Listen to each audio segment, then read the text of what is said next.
I would always watch from the doorway as my sisters would take their dance classes. And this one day, I was standing in the doorway like usual, just my head peeking through, and the dance teacher said, "Oh, it's a bummer that so-and-so, some girl who was absent that day, isn't here. We can't do the dance." And for whatever reason, I was precocious enough to say, "Oh, I know it." And the teacher looked over at me in the doorway being like, "You know it?" And I was like, "Yeah," because the class was for kids 2 years older than I was. And she goes, "Okay, come on in." So I came in and I did the whole dance with them and didn't really miss a step, and sort of surprised them that I was able to learn a dance without actually being taught the dance. And the following week I was placed into a class with kids my own age, and my dance teacher gave me a pair of tap shoes, and I still have those tap shoes today.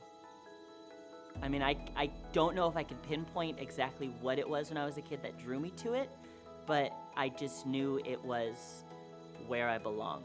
Where I grew up, being a professional dancer, I think, had a very small scope. There's always the fear that the dance world is so small, so where's there going to be a place for you? But I think there's still a place for everyone if that's where you want to be. I just sort of fell into the dance company concert dance world because that's the style of program that I went to, but still didn't really know all about that until you were a part of it. I just always took a risk and knew that as an artist, your biggest growth is outside of your comfort zone, and pushed myself to do as many things that would take me outside of the comfort zone as possible. I do feel quite lucky that I was able to, get into a dream program at New York University and have an incredible 3 years there and perform works by amazing world-renowned choreographers, and then get into a small dance company in a small city where I was able to thrive and still tour regionally, nationally, and internationally. But I think what allows that success to keep building or keep pushing me forward is that I've always been the type of person who wants to leave the community that they've entered better than when they found it. You have goals and dreams that are sort of at the top of your mind, but having something that you're always working towards has a gravitational pull for it. So you're just always going in the direction that you think is going to help you achieve that ultimate goal at the end of the day. Having already auditioned and been in the casting bank for Cirque as a company, I knew that I couldn't ever accept a job offer to join one of their shows already on a full-time contract with the dance company in Salt Lake. So I took the ultimate leap of faith at that point in my life and just moved to Vegas with the hopes of finding some kind of performing or teaching job to continue to help me train my mind and body to be ready in case there was ever a call from Cirque, and luckily that did happen.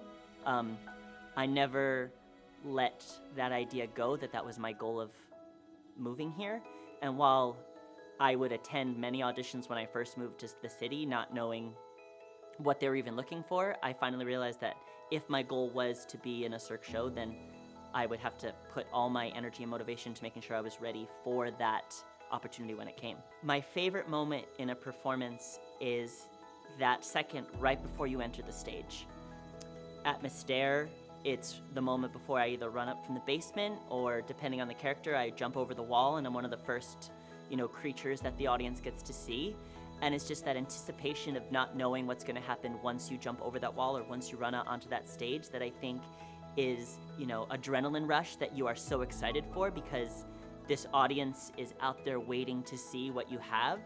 And so it's that adrenaline rush, it's that unknown that anything could happen, but you know what's going to happen because you've trained for it and your body is prepared.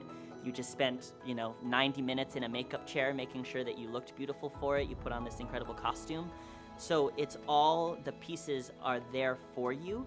What I hope for the audience is that in the time frame that this piece of art exists, for, a Cirque show would be like 92 minutes or whatever, or a 2-minute and 15-second dance for a student to compete as a solo.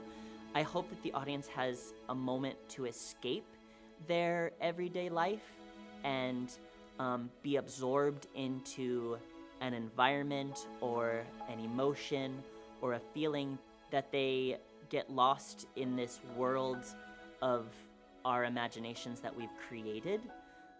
And then as they walk away from that moment of escape, I hope that they challenge the way they view the world after seeing any performance on stage.